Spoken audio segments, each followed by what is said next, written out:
হাসপাতালের পরিবেশ পরিষ্কার পরিচ্ছন্ন করার জন্য 3 বালতি সিস্টেমের ব্যবহার। হাসপাতালের পরিবেশ বলতে বোঝায় ঘন ঘন স্পর্শ করা হয় এমন সারফেস বা পৃষ্ঠতল, যেমন দরজার হাতল, বিছানার রেলিং, বিদ্যুতের সুইচ। কম স্পর্শ করা হয় এমন সারফেস বা পৃষ্ঠতল, যেমন পর্দা ঝোলানোর রড। ঘন ঘন স্পর্শ করা হয় এমন সারফেস বা পৃষ্ঠতল। কম স্পর্শ করা হয় এমন সারফেস বা পৃষ্ঠতলের তুলনায় বারে বারে পরিষ্কার করা প্রয়োজন। হাসপাতালের পরিবেশ পরিচ্ছন্নতার গুরুত্ব: সম্ভাব্য ক্ষতিকারক জীবাণুর বিস্তার বন্ধ করা এবং স্বাস্থ্যকেন্দ্র সম্পর্কিত সংক্রমণ প্রতিরোধ করা। শারীরিক পরিবেশ পরিষ্কার হাতের দূষণের মাধ্যমে প্রত্যক্ষ এবং পরোক্ষ উভয় ধরনের সংক্রমণের ঝুঁকি তৈরি করে। রোগী, কর্মী এবং ভিজিটারদের সুরক্ষিত রাখার জন্য হাউসকিপিং বা পরিবেশ পরিষ্কার করার জন্য যারা যুক্ত আছেন তাদের ভূমিকা খুবই গুরুত্বপূর্ণ। আসুন আমরা জেনে নিই এখন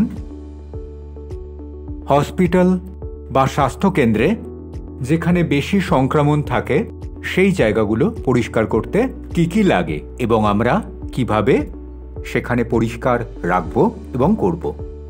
এর জন্য আমাদের লাগে 3 বাকেট সিস্টেম উইথ ট্রলি, অর্থাৎ ট্রলির সঙ্গে 3টি রঙের বালতি থাকে, হলুদ, নীল এবং লাল। হলুদ রঙের যে বালতিটি আছে তার মধ্যে থাকবে ডিটারজেন্ট উইথ ওয়াটার, অর্থাৎ সাবান জল। নীল রঙের যে বালতিটি থাকবে তাতে থাকবে আমাদের শুধুমাত্র পরিষ্কার সাধারণ জল। আর লাল রঙের যে বালতিটি থাকবে সেটা হচ্ছে জীবাণুনাশক বা সোডিয়াম হাইপোক্লোরাইড, যেটা 1% সলিউশন। আসুন আমরা তাহলে পরিষ্কার করতে যাই। প্রথমে একটি ছোট জায়গা বেছে নিতে হবে যেখানটা আমরা পরিষ্কার করব। তার জন্য একটি সাইড থেকে শুরু করে কোণ থেকে পুরোটাই আমাদের পরিষ্কার করে নিতে হবে।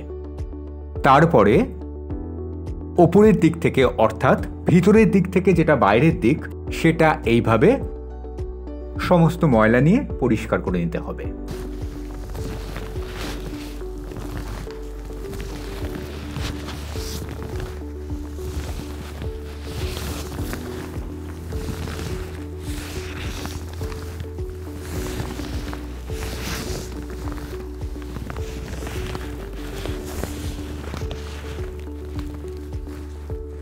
এর আগে আমরা দেখালাম হসপিটালের যেগুলো বেশি সংক্রমিত এলাকা সেগুলোর পরিষ্কার। এবারে আমরা দেখব এবং শিখব সাধারণ যে ওপিটি বা আউটডোর বা অন্যান্য যে পেশেন্টের ঘর সেগুলো সাধারণভাবে পরিষ্কার কিভাবে করা যায়। আগের মতো একইভাবে আমাকে কোণাটা কিন্তু একইভাবে পরিষ্কার করে নিতে হবে। কোণা টু কোণা প্রথমে পরিষ্কার করে নিতে হবে। এবার আমি যেহেতু এই অঞ্চলটা অবধি বেছে নিয়েছি, এখানে আমাকে 8 সেফ বা এস সেই পদ্ধতিতে আমাকে এখানটা পরিষ্কার করতে হবে, যাতে কোনো ময়লা বা নোংরা, দেখুন এই পদ্ধতির মাঝখানের মধ্য দিয়ে যদি আমরা যাই,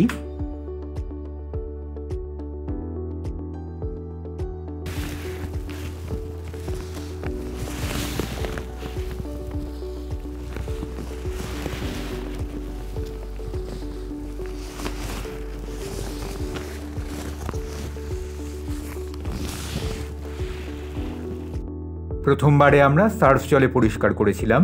এবার মটটি পরিষ্কার করে নিয়ে আবার 1% সোডিয়াম হাইপোক্লোরাইডে মপটি ডোবানো হয়েছে এবং এটি যাতে সম্পূর্ণ জীবাণুমুক্ত হয় সেই কারণে এই পদ্ধতিটি, এবং এটি পরিষ্কারের শেষ পর্যায়ে। মপটি নিংড়ে নিয়ে এবার আগের মতো একই পদ্ধতিতে আমরা এক কোণ থেকে আর এক কোণে পরিষ্কার করব।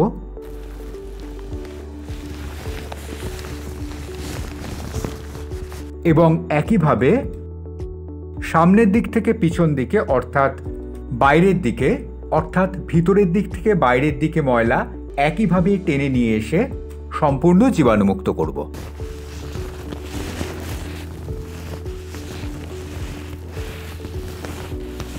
মনে রাখতে হবে এই পরিষ্কারের পরে যতক্ষণ না শুকনো হয় ততক্ষণ পর্যন্ত একটা কেউ এর ওপর দিয়ে যাতায়াত করে।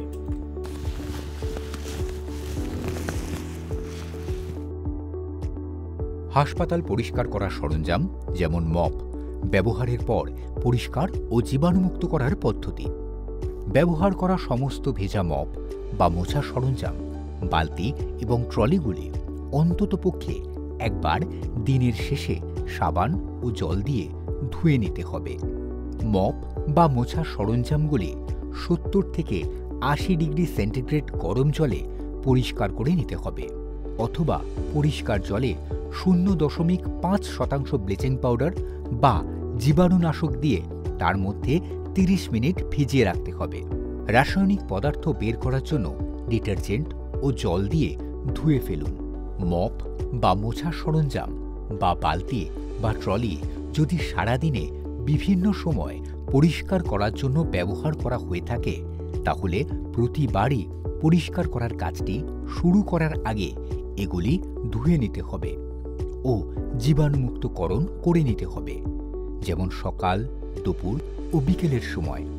যদি পরিষ্কার করার কাজটি একই সময় হয়, তাহলে জল বদলানোর সময় বালতি বা ট্রলি জীবাণুমুক্তকরণের প্রয়োজন নেই, যদি না জল রক্ত বা দেহরস দ্বারা দূষিত হয়। পরিষ্কার ও জীবাণুমুক্ত করার সময় উপযোগী গ্লাভস পরে নিন।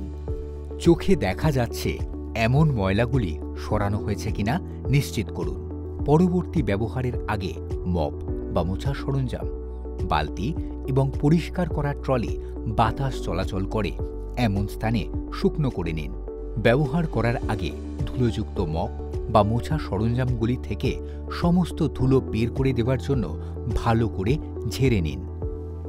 মোছার শেষে এবং সাধারণ জলে পরিষ্কারের পরে সেটি শুকনো করে আবার সোডিয়াম হাইপোক্লোরাইটে ডুবিয়ে রাখতে হবে এবং এটি মনে রাখতে হবে কমপক্ষে 30 থেকে 40 সেকেন্ড যেন ডোবানো থাকে, তাহলেই এটি জীবাণুমুক্ত হবে। এবং এরপরে এটিকে আবার তুলে নিতে হবে এবং যতদূর সম্ভব সোডিয়াম হাইপোক্লোরাইটের যে মিশ্রণটি ছিল সেটি আবার জল ঝরিয়ে নিতে হবে, শুকনো করতে হবে মপটি যতটা সম্ভব বেশি করে, এবং অবশ্যই তারপরে রোদে শুকনো করতে হবে এবং মপটিকে উল্টো দিক করে এইভাবে রোদের মধ্যে ফাঁকা জায়গায় শুকনোর জন্য রাখতে হবে।